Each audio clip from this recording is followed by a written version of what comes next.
라고 말합니다. 천문학자들에 의하면 해마다 한 3,000개에서 4,000개씩 운석이 하늘에서 이 지구, 땅에 떨어진다고 하지요. 대부분은 바다에 빠지거나 아니면 사람이 살지 않는 그 땅에 떨어지기에 발견하기 힘들어 그렇지, 그 운석 자체는 아주 희귀한 물질로 사람 머리만한 하나인 것도 수억에 이르는 가치가 있다고 합니다. 그래서 가끔 운석이 떨어졌다는 뉴스가 나오면 지역이 어딘가 막 살피고 사람들이 그곳으로 운석 찾으려고 몰려든다고 합니다. 주로 땅이 넓은 러시아에서 그런 소식을 자주 듣는데요. 한 번은 수천억 가치에 이르는 큰 운석도 발견했다라는 화제가 된 소식도 들은 적이 있습니다. 우리나라에서도 2014년으로 기억하는데 경남 진주의 한 농촌 비닐하우스를 뚫고 운석이 발견되어 그 농부가 다음 날 이 훼손된 이 비닐하우스의 이 값과는 비교할 수 없는 큰 가격으로 한 연구소에 팔려나갔다라는 소식도 들었습니다. 그래서 흔히들 이 운석을, 하늘에서 떨어진 이 돌을 우주의 로또라고도 말하기도 합니다. 왜 이 운석의 가치가 이렇게 높을까?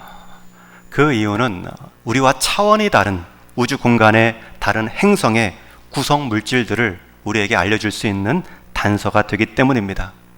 여러분, 우주를 개발하기 위해, 다른 행성을 연구하기 위해 우주선을 보내면 그 값이 어마어마하지요. 게다가 그 우주선에 사람마저 태워서 보낸다면 말 그대로 천문학적인 비용이 필요합니다. 그런데 우주에서 돌들이 날아옵니다. 그러니 그것을 연구하면 우주의 구성물질, 행성의 구성물질을 아는 데에 아주 유익하기 때문입니다. 우리는 이 운석 하나로 온 우주를 다 알 수 있는 것은 아니지만 우주를 알려면 이 운석부터 시작하는 것은 분명합니다. 여기서 한 가지 여러분들께 질문을 드리며 말씀을 이어갑니다. 여러분, 이 우주에서 우리에게 찾아오신 우리 손에 들려진 이 운석과는 비교할 수 없는 그분께서 우리를 찾아오셨습니다. 그저 머나먼 우주에서 오신 분이 아니라 그 우주를 창조하시고 지금도 운행하시며 우주 정도의 공간이 아니라 우리가 알 수 없는, 아직 경험해보지 못한 차원이 다른 공간에서 우리를 만나주시기 위해, 우리 손에 들려진 운석 정도가 아니라 우리 인생을 안아주시기 위해 찾아오신 한 분이 계십니다. 운석은 우주의 신비를 보여주는 데 그치지만 우리를 찾아오신 그분은 구원의 신비, 우리 인생의 신비를 알려주실 수 있는 유일하신 분이십니다. 우리는 그분을 통해 하나님의 영적인 세계를 다 알 수는 없지만 우리는 그분을 통해서만 영적인 세계를 경험할 수 있기 때문에 그 희소성과 유일성은 운석과는 비교할 수도 없습니다. 운석이 우주의 로또라면 그분은 보이지 않는 세상과 이 보이는 우주를 연결하고 통치하시는 왕 중에 왕 되신 분이십니다. 여러분, 이분은 누구일까요? 성경이 증거하는 바로 예수 그리스도이십니다. 이제 성탄절을 꼭 열흘 앞두고 우리가 그분의 오심을 기념하고 감사하는 성탄절을 어떻게 보내는 것이 성경적인 성탄 계절을 보내는 방법일까 고민하다가 인생 로또, 우주 로또 정도가 아니라 그 인생과 우주마저 지으시고 주관하신 그 하나님을 맞이하는 우리의 삶의 태도가 어떻게 해야 되는가, 오늘부터 다음 주까지 2번에 걸쳐 이 성탄절의 의미를 나눌 것입니다. 오늘 말씀의 제목은 예수 그리스도의 나심은 이러하니라 18절 말씀에서 따왔습니다. 여러분 한번 같이 따라해 주십시오. 예수 그리스도의 나심은 이러하니라. 신약 첫 성경 마태복음은 예수 그리스도의 나심을 아주 자세히 설명합니다. 우리가 좀 들으라는 것이고 알라는 의미입니다. 그 중에서도 오늘은 이 예수님의 오심을, 이 외적인 모습, 이 외적인 내용을 가지고 나눌 것입니다. 다음 주는 예수 그리스도께서 오심의 내적인 의미를 나눌 것인데요, 제가 여기서 예수님은 외적으로 이렇게 오셨습니다 라는 의미는 3가지 뜻이 있습니다. 첫 번째는 예수님은 성령으로 잉태되어 오셨습니다. 예수님은 누구로 잉태되어 오셨다고요? 성령으로 잉태되어 오셨습니다. 두 번째로 예수님은 마리아의 몸을 통해 오셨습니다. 예수님은 누구의 몸을 통해 오셨다고요? 마리아의 몸을 통해 오셨습니다.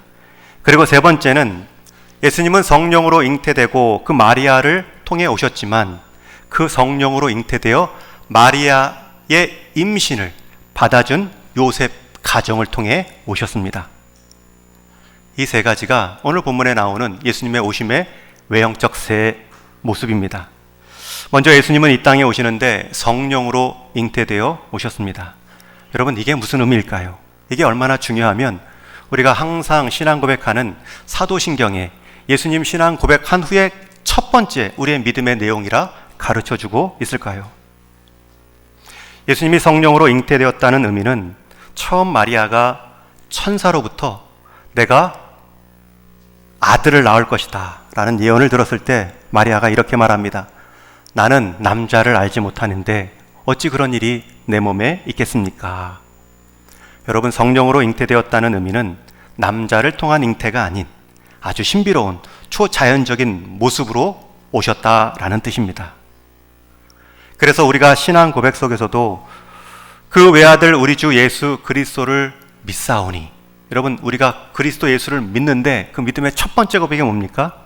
이는 성령으로 잉태하사 동정녀 마리아에게 나시고, 성령으로 잉태됐는데 동정녀 처녀에게서 나셨다는 뜻입니다. 불신자들에게 전도할 때 이 부분이 참 어렵습니다. 그들은 이게 어떻게 우리 사람에게 이게 과학적으로 설명될 수 있느냐라고 반문합니다. 물론 이것은 우리 사람의 머리로 이해할 수 없는 분명한 내용입니다. 가장 믿을만하다는 과학적 접근으로도 증명이 불가합니다. 그러나 이것이 오히려 하나님의 역사하심의 외적인 증거가 되는 것입니다. 여러분, 하나님의 아들의 오심이 우리의 머리로 이해될 만한 그분의 오심이라면 하나님의 역사라고 오히려 의심할 수 있죠. 여러분, 우리가 이 우주를 운석 하나 가지고 말할 수 없습니다. 여러분, 우리가 하나님의 그 기적 사건 하나 가지고 하나님의 일하심의 그 풍성함을 말할 수 없습니다. 과학적이라는 표현, 이건 너무나 비과학적입니다 라고 말을 할 때에 여러분, 과학적이라는 말 뜻이 무엇입니까? 그것은 이미 여러 현상들, 사건들이 반복되어서 하나의 원리가 나오고 그 원리를 다시 세상 만물에 적용해 봤더니 그 사건이 다 동일하게 맞아 들어간다. 이게 과학적 원리라는 뜻입니다. 그런데 예수님께서 성령으로 잉태된 사건은 이 사건 외에 다른 사건이 없습니다. 다른 현상이 없습니다. 유일한 사건을 반복되는 사건으로 이해하고 그것을 반대로 증명하려고 하면 더 이상한 것이죠. 그래서 성경은 비과학적인 말이 아니라 초과학적 현상입니다. 비이성적인 내용이 아니라 초이성적인, 우리의 이성을 넘어서는 하나님의 역사하십니다. 여러분, 그렇게 반론을 그렇게 대답해 주시면 됩니다. 그리고 이 성령으로 잉태하여 오셨다는 말은 하나님께서 특별한 목적을 지니시고 행하셨다라는 뜻을 갖고 있습니다. 자꾸 이렇게 하나님의 특별한 뜻, 초자연적인 사건을 자연에 속한 사람들이 판단하고 하나님의 초이성적인 하나님 이성의 사건들을 자꾸 우리 머리로 이해하려 하니 받아들여지지 않는 것이죠. 그래서 성령으로 잉태하사 동정녀 마리아에게서 나시고 라는 의미는 과학적 사건을 넘고 영적인 사건, 성령 하나님의 간섭하심이 담긴 사건이라는 뜻입니다. 우리는 이것이 어떻게 일어났는지 잘 이해되지 못하고 이 현실을 설명할 수도 없습니다. 그러나 이 일을 행하신 하나님을 믿으면 우리는 그분이 행하신 그 일들을 이해할 수 있습니다. 이게 무슨 말이냐면 성경에서는 하나님을 모든 만물을 지으신 창조주로 말씀하십니다. 무에서 유를 창조하시고 생명이 없는 자리에 생명을 일으키신 하나님이시다 말씀하십니다.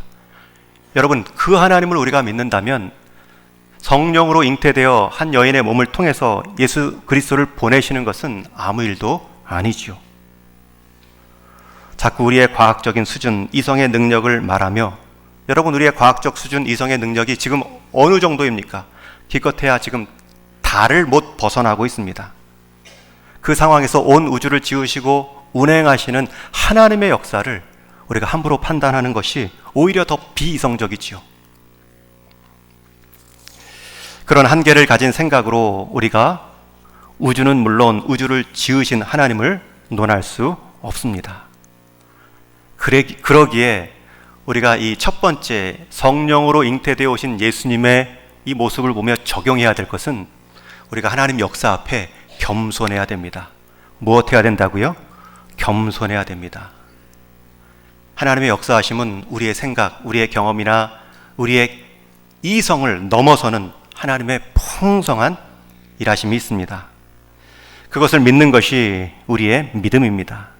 내가 이해하지 못한 사건이나 이 상황들, 그것 때문에 하나님과 하나님 말씀을 부정하는 것은 땅에 떨어진 운석 하나를 들고 우주 전체를 설명하려는 그 어리석음보다 더 과도한 자기 과신입니다.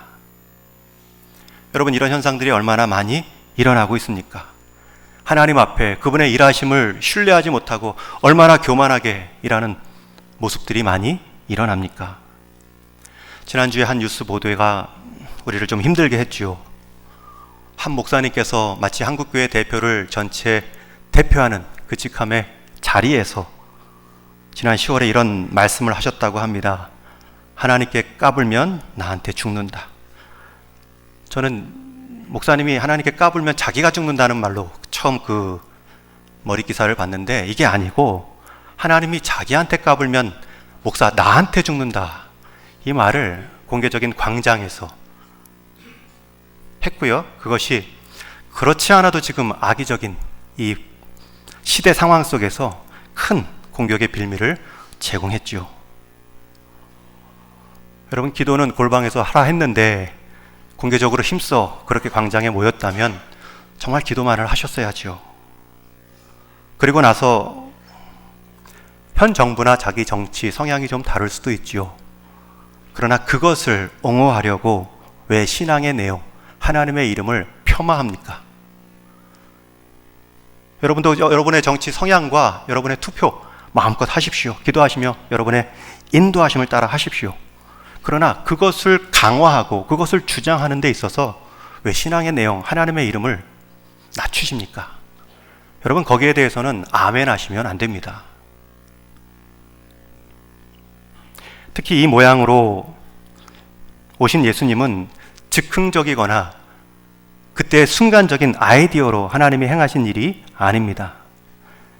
이미 구약 말씀에 예수 그리스도가 이 모습으로 올 것이다, 하나님은 이사야 선지자를 통해서 말씀해 주셨습니다. 오늘 말씀 23절의 내용은 구약에 미리 말씀하신 내용을 인용한 것입니다. 우리 한번 같이 이사야서 7장 14절 말씀을 읽겠습니다. 시작. 그러므로 주께서 친히 징조를 너희에게 주실 것이라. 보라, 처녀가 잉태하여 아들을 낳을 것이요 그 이름을 임마누엘이라 하리라. 여러분, 이 말씀이 어떤 배경에서 나왔는지 알면 더 큰 은혜가 됩니다. 지금 이 말씀을 주신 상황은 북쪽 이스라엘이 다른 아람 왕 나라와 연합하여 남쪽 유다를 침공하려 합니다. 유다로서는 준비되지 않은, 예측하지도 못한 공격이라 이 아하스 왕과 온 백성들이 두려워합니다. 그리고 그렇게 하나님께서 허용하신 것을 보면 그들이 좀 깨달았어야 되죠. 우리가 하나님께 좀 멀리 떨어져 왔다. 그러나 그렇게 돌이키지도 않습니다. 그 모습을 본 하나님께서 이사야 선지자를 통해 이 말씀으로 위로하신 것입니다. 보라, 처녀가 잉태하여 아들을 낳을 것이요 그 이름을 임마누엘이라 하리라. 후에 이 말씀도 그들에게 위로가 되지 않았는지 여전히 하나님과 떨어져 있는 모습 속에 그들은 심판을 받습니다. 의대나라는 그렇게 침략을 경험합니다. 여러분, 근데 왜 그렇게 전쟁의 공포에 떨고 있는 이스라엘 백성들에게, 유다 왕과 그 유다 사람들에게 정말 필요한 위로의 말은 지금 이 상황에서 내가 더 튼튼한 무기를 공급해 주마, 아니면 더 많은 넉넉한 지원군을 보내주마, 이런 말씀을 하셨어야 되는데, 보라, 처녀가 잉태하여 아들을 낳을 것이요 그 이름을 임마누엘이라 하리라. 다소 뜬금없는 말씀을 약속으로 주셨을까요? 여러분, 이것은 하나님께서 군대와 무기도 보내줄 수 있지만 그 군대와 무기로 인한 승리는 더욱 군대와 무기를 의존하게 만들겠지만, 오히려 그 군대와 무기보다 그 군대와 무기로 이기는 그 승리보다 더 어려운 일인 처녀가 잉태하여 아들을 낳는 그 일을 통하여 너희가 나를 바라보게 하겠다. 여러분, 하나님의 의도는 그것입니다. 너희가 지금 처한 두려움, 외적의 침입, 그것보다 너희가 지금 떠나 있는 관계를, 너희가 지금 하나님과 멀어진 그 상황을 먼저 보고 나에게 오라라는 초청입니다. 저는 우리 이 성탄절 계절을 앞두고 성령으로 오신 이 예수님의 모습 가운데 우리가 먼저 겸손할 수 있기를 축원합니다.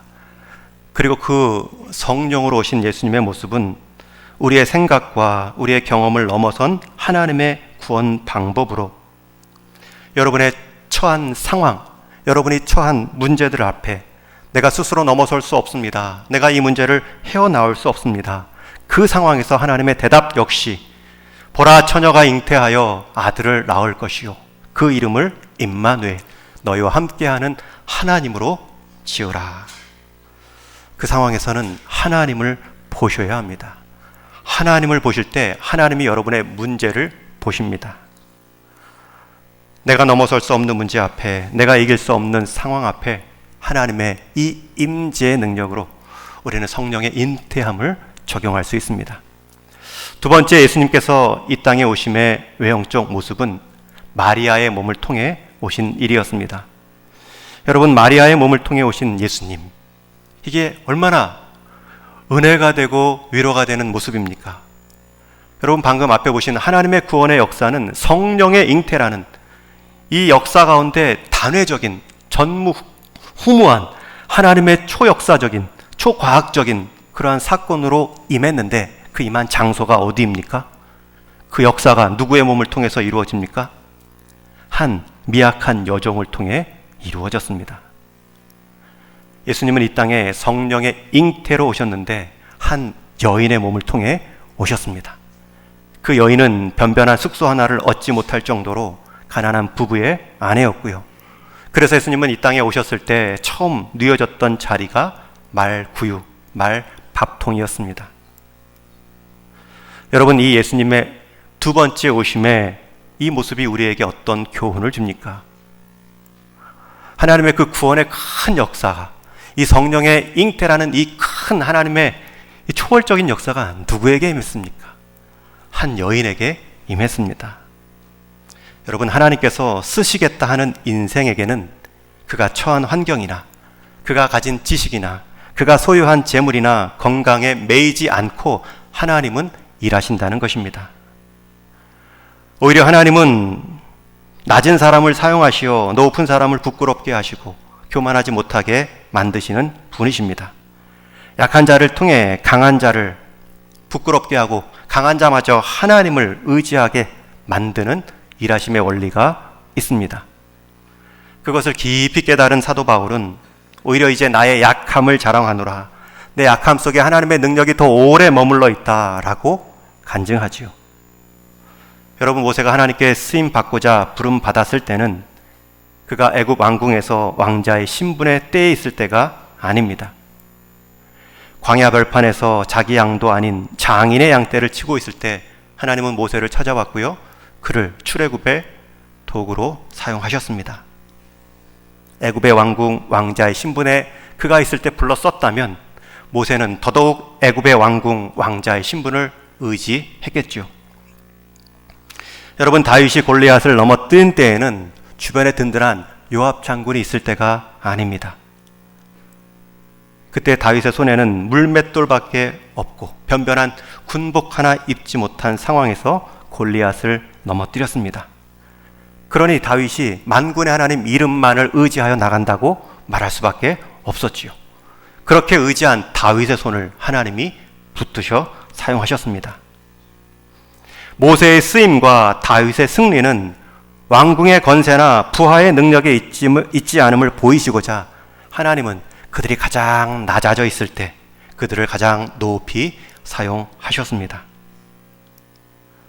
여러분, 우리 인생은 하나님께 쓰임 받을수록 빛이 납니다. 자주 쓰이는 열쇠가 항상 빛난다라는 영국 속담처럼 우리 인생 하나님 앞에 자주 부름받고 쓰임 받는 것이 우리 인생을 빛나게 하는 것입니다. 많은 분들이 내가 무엇을 쓰고 내가 무엇을 소비해야 내 인생이 빛나는 것 같은데 그것은 이 땅 안에서만의 문제입니다. 여러분, 우리가 하나님께 쓰임 받고 하나님께 사용될 때 영원을 넘어선 우리 인생에 빛남이 있습니다.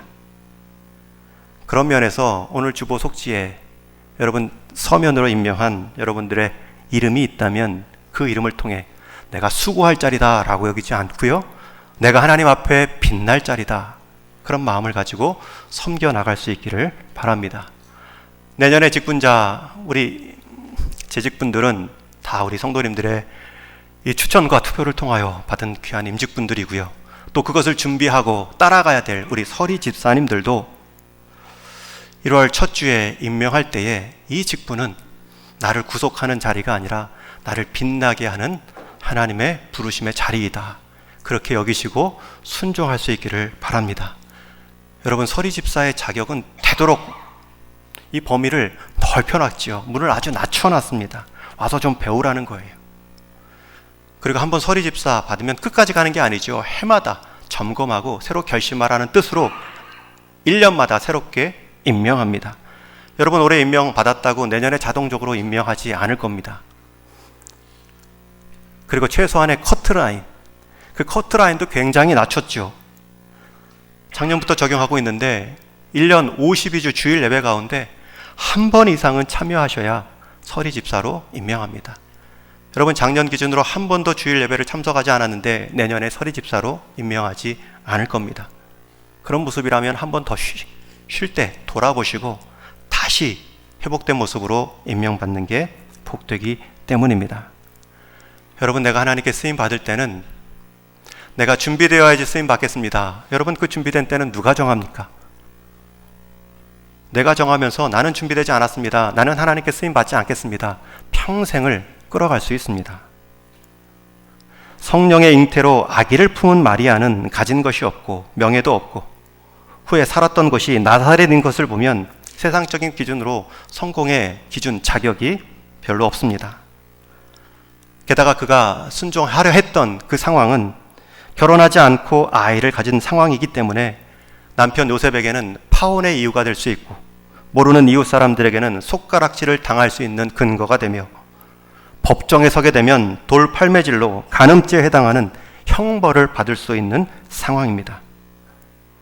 그럼에도 마리아는 주의 말씀이 내 몸에 이루어지이다, 하나님의 뜻을 품고 순종을 다짐함으로 자신의 몸을 통해 구원자가 오는 그 영광을 누리었습니다.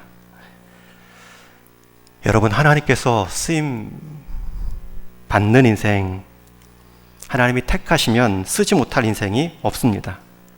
그리고 하나님께 제대로 쓰임 받은 인생치고 빛나지 않는 인생도 없습니다. 저는 우리 동인의 모든 성도님들이 내가 누군가를 쓰므로, 내가 이 땅에 무언가를 사용함으로 이 땅 안에서만의 빛남을 경험하지 마시고 우리 인생 전체가 하나님께 쓰임 받음으로 이곳에 필요한 마음, 이곳에 필요한 상황들에 응답하시는 모습으로 여러분들이 놓여진 모든 자리들마다 내가 누군가를 좀 쓸 사람이 없을까 생각할 때에 가장 먼저 떠오르는 사람이 되기를 주님의 이름으로 축원합니다. 그런 유용한 종이, 그러한 유용한 인생이 하나님 앞에 빛나는 인생입니다. 그저 유능하다, 그저 유력하다, 내 인생 그것으로 만족하지 마시고 무능할지라도 무력할지라도 하나님께서 쓰시겠다 하면 유용한 종 되어 인생 전체가 빛날 수 있는 복이 있기를 축원합니다. 여러분의 인생의 길이가, 여러분의 생명의 길이가 여러분의 사명의 길이와 일치되는 복이 있기를 축원합니다. 마지막으로 세 번째, 예수님은 성령으로 잉태되어 마리아의 몸을 통해 오셨지만 누구의 받아줌을 통해 오셨습니까? 남편 요셉의 받아줌, 품어줌을 통해 오셨습니다. 오늘 함께 읽은 이 마태복음 본문의 주인공은, 이 흐름의 주인공은 요셉입니다.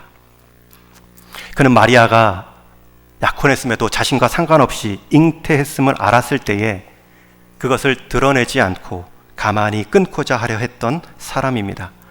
오늘 본문 18절에 보면 마리아가 요셉과 약혼하고 동거하기 전에 성령으로 잉태된 것이 나타났더니, 여러분, 약혼만 했지 동거하지 않았는데 이 마리아의 몸이 임신해 있습니다. 약혼한 당사자 요셉에게는 너무나 황당한 일이 벌어졌습니다. 마리아가 입덧을 했든 아니면 배가 살짝 불러왔든 잉태된 것이 드러났을 때에 요셉은 가만히 정리하려고 합니다. 그것이 여인을 향한 최고의 배려이겠다 생각했겠지요. 그렇다고 자기와 동거하지 않은 그 여인의 아이를 가지고 살 마음도 없었습니다. 남편의 자리를 지켜갈 수도 없었습니다. 그 상황에서 약혼녀는 보호하고 자신은 물러서려 했던 것입니다. 그런데 하나님은 그 상황에서 그렇게 요셉과 마리아를 끝내지 않으셨습니다. 여러 의심과 두려움 속에 있었을 요셉에게 직접 사자를 보내어 꿈을 통해 말씀하심으로 그 마리아의 아기는 성령으로 잉태되었다, 하나님의 역사의 결과이다 알려주십니다. 여러분, 때로 우리는 그리스도 앞에, 그분의 일하시는 모습 앞에 의심이 들 때가 있습니다. 그리고 내 방식대로, 내 경험대로 조용히 해결하려고 할 수도 있습니다. 이것은 나름의 신사적인 방법이야. 그렇게 사람과의 관계도 정리할 수도 있습니다. 여러분, 그 전에 먼저 그 요셉을 찾아오시고 말씀하신 하나님께 서십시오. 하나님, 이게 무슨 상황입니까? 불평하기 전에, 내 생각으로 사람의 관계를 정리하기 전에 먼저 하나님 앞에 서셔야 됩니다. 주님, 깨닫게 하여 주옵소서. 주님, 그 옛날 요셉에게도 그 상황 속에서 그 마리아의 관계를 이어가게 하신 것처럼 저에게도 찾아오셔서 말씀하시고 깨닫게 하여 주옵소서. 이 시간 하나님 앞에 다시 섭니다. 우리 인생에 우리 사람으로 인한 관계의 어려움을 경험할 수 있습니다. 그리고 나름의 최선으로 당신도 다치지 않고 나도 다치지 않고 여기서 끝냅시다.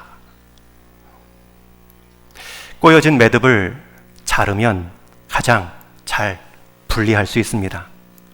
그러나 그렇게 풀려진 매듭은 더 이상 쓸 수가 없습니다. 꼬여진 매듭, 시간이 걸리더라도 한 올 한 올 필요로 풀어나가는 것이 필요합니다. 가장 편한 방법, 가장 빠른 방법이 꼭 가장 바른 방법, 꼭 가장 유용한 방법이 되는 것은 아닙니다. 특히 사람 간의 관계는 그러합니다. 말로 안 되면 하나님께 기도로 쓰셔야 됩니다. 더디 가더라도 대화와 이해를 높여가며 서로의 상황들을 먼저 이해해 주셔야 됩니다. 저는 우리 동인교회가 그러한 성숙한 관계에 친밀한 좋은 교회가 되기를 바랍니다.